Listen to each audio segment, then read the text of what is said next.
Hey folks, remember Chery? I mean the car Chery? So they were one of the first Chinese brands that came into the country, but they came in via a distributor, quite a well-established distributor actually. But yeah, it didn't quite work out, and I would say that South Africans' memories of Cherys are not particularly good. And unlike, for example, GWM and Haval, which, although they went through their ups and downs, you know, they stayed in South Africa, or they always had a presence here. Chery disappeared from the market for quite a while. But they're now back, and this time they're back as Chery themselves. No middleman, they're doing it the Haval way, properly, full backing from China. So, expect some fireworks. Starting with this car, they've come to the market with a Chery Tiggo 4 Pro and then a whole bunch of trim levels, so it's got quite a long name. Sounds like a cell phone actually. And you'll remember the Chery Tiggo name. That was one of the models they sold back in the day, and it wasn't very good. In fact, it was quite junk. But this is a revelation. This is like chalk and cheese. So forget what you knew about old Chery. This is new Chery. They should have maybe just even called it, I don't know, something else. So what is a Chery Tiggo Pro 4 or 4 Pro now? Essentially it fits nicely into that new Toyota Urban Cruiser, Nissan Magnite, Renault Kiger kind of category. Everybody wants a compact crossover at the moment, and this is exactly that. But it's got a few tricks up its sleeves, and I think the biggest one, and this will come as a shock, I think, not only to consumers, but also to the other brands, the more traditional brands competing in the market, when I say that this particular model, this is the top spec SE that sells for about 370,000 Rand, is a premium product in its category. This car, in terms of its material fit and finish and its build and its features, is superior to anything in this category, and that's as simple as that. And yes, I am including the Volkswagen T-Cross in that statement. So this car is 360, 370. If you're looking at comparable T-Cross, you're looking at 470,000 Rand. Then you still don't have some of the features of this Tiggo, and you don't have even a standard maintenance plan. But you know, in the end, throwing a lot of spec at a car, not a very good car, used to be the way that the Chinese tried to get an entry into the market. So that's kind of to be expected. But what is completely unexpected with this car is that it is very well put together. I mean, like, the quality of the materials in here, I think this is going to give some German OEMs really sleepless nights.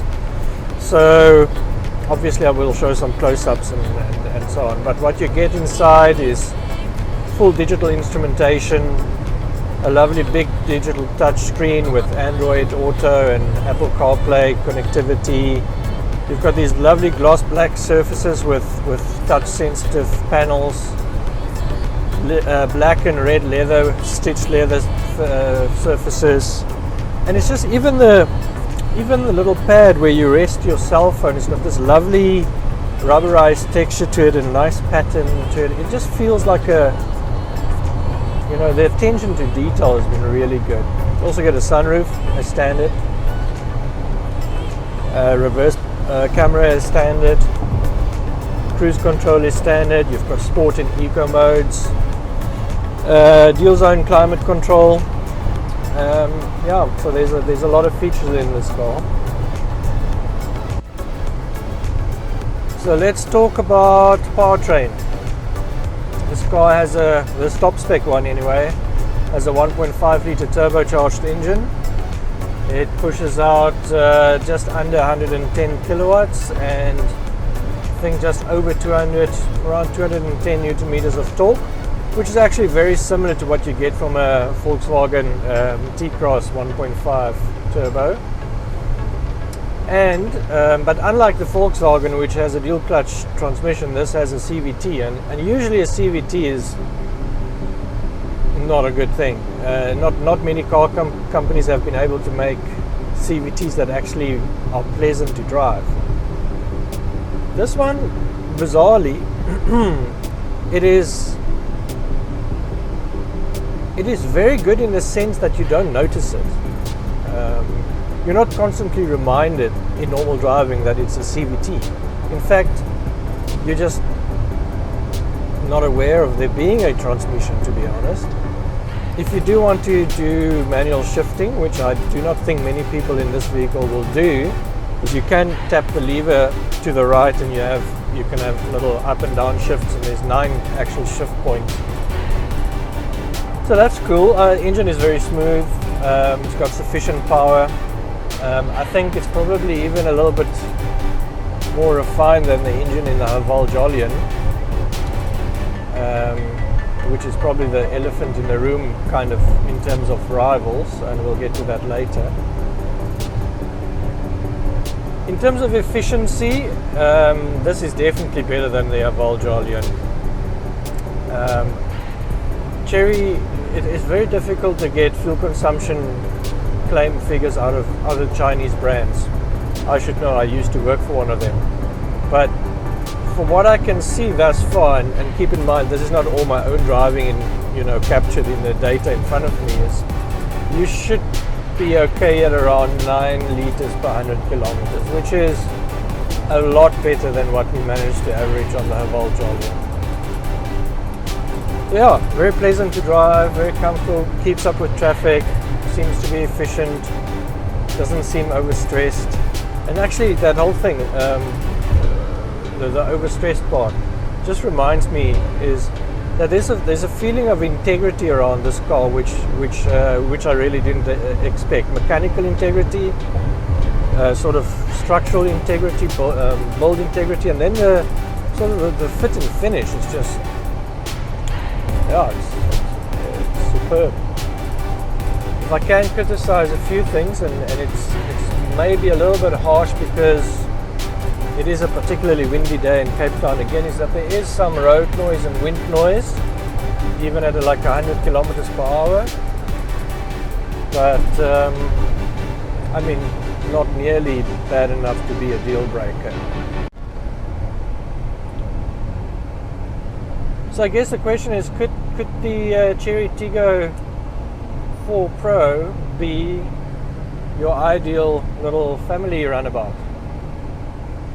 It's got great safety features, this top spec version, 6 airbags, got traction control, ESP, the works, reverse camera and so on.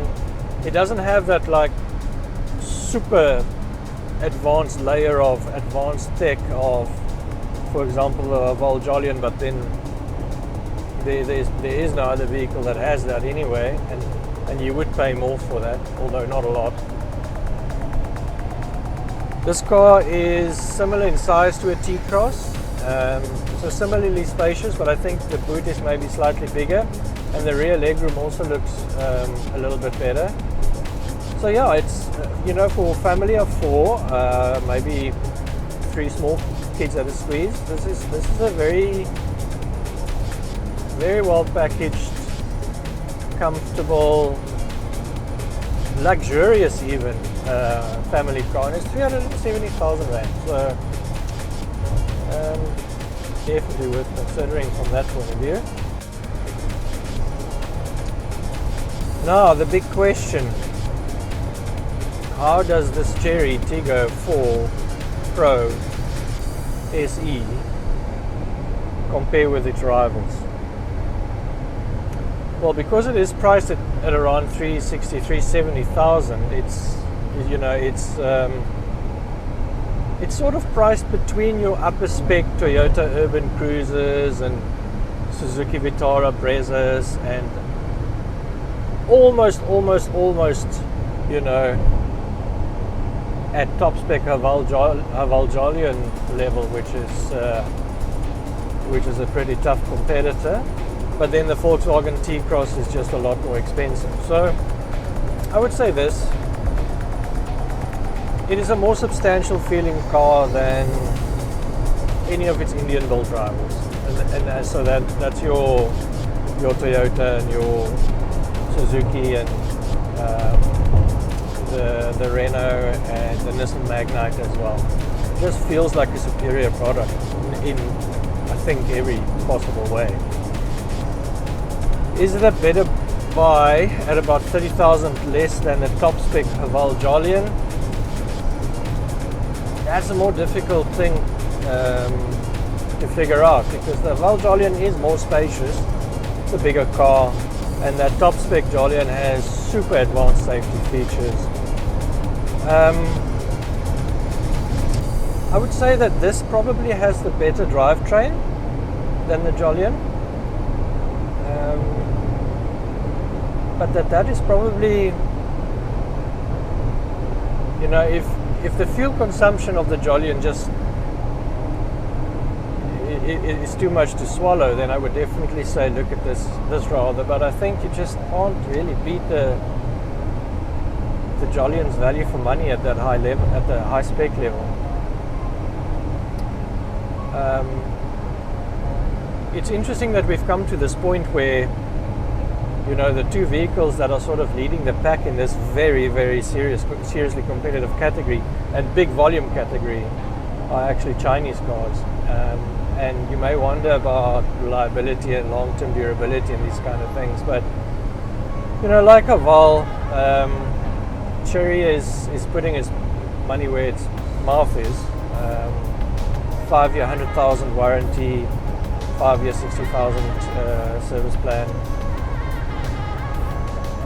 and then as a sort of a marketing coup de grace, they've added a, get this, 10-year 1 million kilometer engine warranty on top of that. Now that sounds very impressive, and obviously there are quite a lot of conditions, such as you have to be the original owner of the car and it had to be serviced with Chery all through those 10 years. So the likelihood that anybody is ever going to get to that point is really, really small. But it creates the perception, you know, whether it's accurate or not, that Chery does believe in the product. And it also does give us journalists something to write about. I do have some personal background with the Chinese brands, not this one in particular. And if I look at the international markets, you know, Chery is doing incredibly well in most of the markets where it competes, and actually in most of the markets where it competes, where you also have GW and Haval, Chery is usually the better seller. So this is a serious brand. And there's nothing here that I see, except maybe one thing that makes it difficult for me to take them seriously. And it's the same thing that Haval gets wrong, which is once you start digging into their digital menus, you start reading things that should be in proper English. Like when I want to reset the odometer so that I can get new fuel consumption readings. If I want to do it while I'm driving, it tells me, for your driving safety, please parking to set. See, as a sort of a language guy, it just irritates me. But anyway, that aside, very impressive product, very impressive. I would say this is a 9 out of a 10, eh? They've knocked it out of the park with this one. It's going to be very interesting to see how Chery does in the next few months. Oh, one more thing, and an important thing. They've already got more than 30 dealers, and they're proper dealers, not like, you know, ex-used car dealers. I know of like BMW dealers, for example, that have added Chery onto the side. So 30 dealers already. That's pretty impressive. Yeah, this brand is going to do things, I think. keeping a close eye on them. Thanks for watching, guys. If you want to see more new car reviews, let me know in the comments below. Let me know what you think of the Chery. Please do subscribe. As I said, I do have some books to give away. Please hit the like button as well if you don't mind. Obviously, if you do like the review. Cheers. Thank you.